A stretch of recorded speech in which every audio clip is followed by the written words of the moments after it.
Kascak from the Institute for American Indian Studies. This is the first in our Indoors with IAIS series, where we're going to be featuring different stories, activities, and such to keep everyone engaged and entertained while we're cooped up indoors. In Native communities, the winter time was the time for stories. It was a time when everyone was close to home, sometimes cooped up indoors because of the weather. So I thought it was really appropriate that we start with stories at this time. Traditional stories have been passed down from one generation to the next by word of mouth.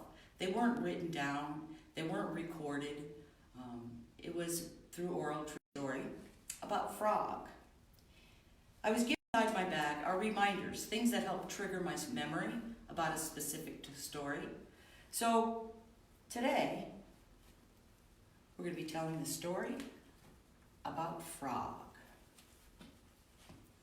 A long time ago, Frog had big, sharp teeth, and he would use those sharp teeth to crack walnuts because walnuts felt good in his belly.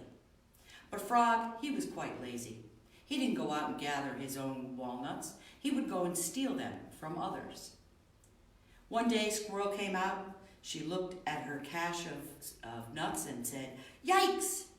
Winter's cold, winter's long. I have many children, and they eat a lot. I better go get some more nuts." So she gathered more nuts. She came back to her cache and put them in that pile. She looked at that pile and screamed, "Yikes! Winter's cold, winter's long. I have many children, and they eat a lot." I hopped over to that pile of nuts, and he stuffed them in his mouth, and he stuffed them in his mouth, and he stuffed them in his mouth because they felt good in his belly. And then he hopped back over to his hiding place. Squirrel returned with those nuts into her cache. She realized something.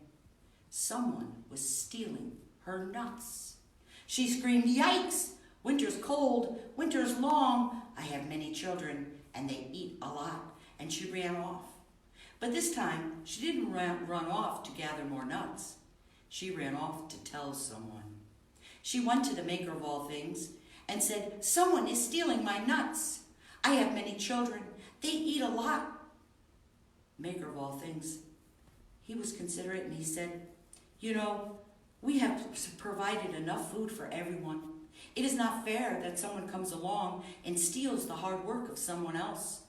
We need this bad behavior to stop. Don't worry, Squirrel. We will end this." So that night he called all the animals together and he had a great meeting.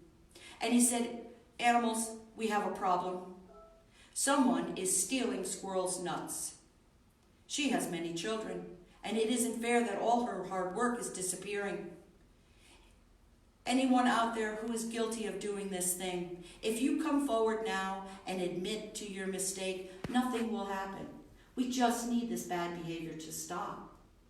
And he waited, and he waited, and no one came forward. And this made the maker of all things angry. So he pointed at the bear and he said, "Bear, are you stealing Squirrel's nuts?" "Oh," said the bear, "I am Bear. I am big. I am strong. I can shake the trees and gather my own nuts. I don't need to steal them from a tiny squirrel." "Relax," said the maker of all things. "I'm just asking everyone."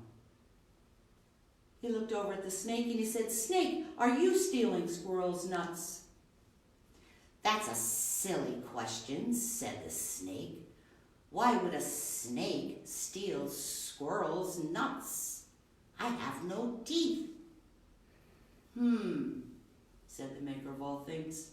"Again, relax. I'm not accusing. I'm just trying to come down to come down to a solution to this problem. But you've given me an idea, Snake. Not only do we have a thief amongst us, we also have a liar. Something wrong, and we need that to stop. So tonight, when everyone is asleep, those of you who are innocent will have beautiful dreams. You will sleep peacefully and restfully all night long. But that one is guilty of being a thief and a liar. that one will have horrible dreams. And when they wake up in the morning, something about them is going to change, something drastic. So all the animals went back to their homes that night. The bear fell asleep, and he slept beautifully. He had wonderful dreams.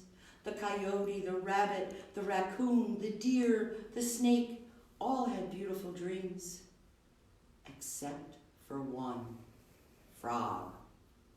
Frog tossed and turned and tossed and turned, and he thought, perhaps if I could stay awake all night long, I won't have those horrible dreams. And perhaps if I stay awake all night long, nothing will change because I wouldn't have woken up.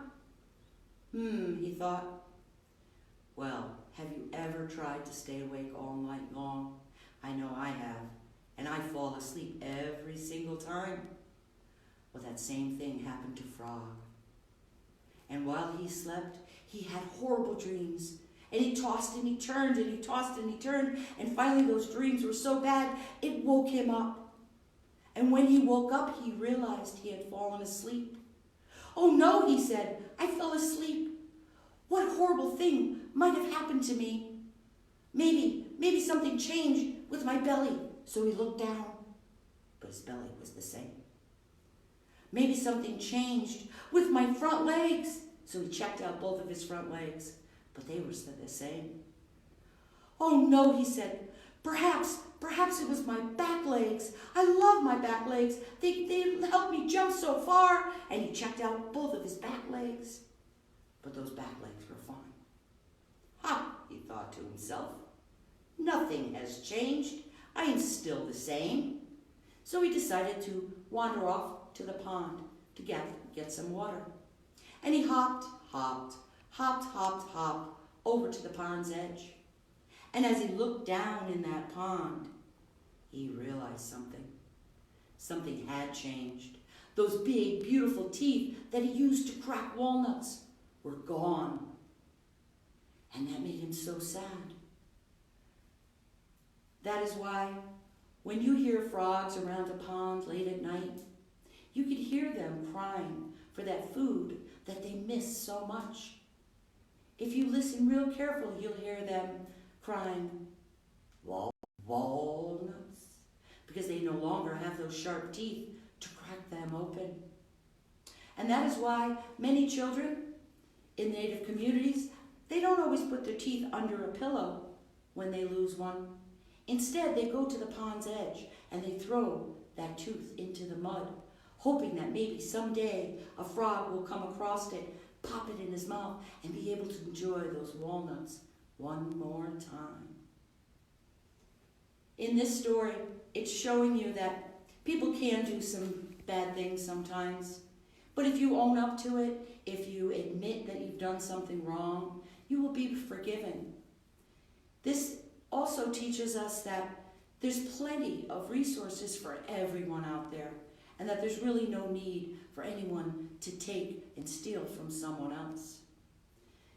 So as I end this story, I want to let you all know, please like us on Facebook, follow us on Instagram and Twitter, and we'll keep you updated on the other activities that we're going to be doing starting next Monday. And everybody stay safe and stay well, and help each other out, because there's plenty of resources for all of us. Thank you.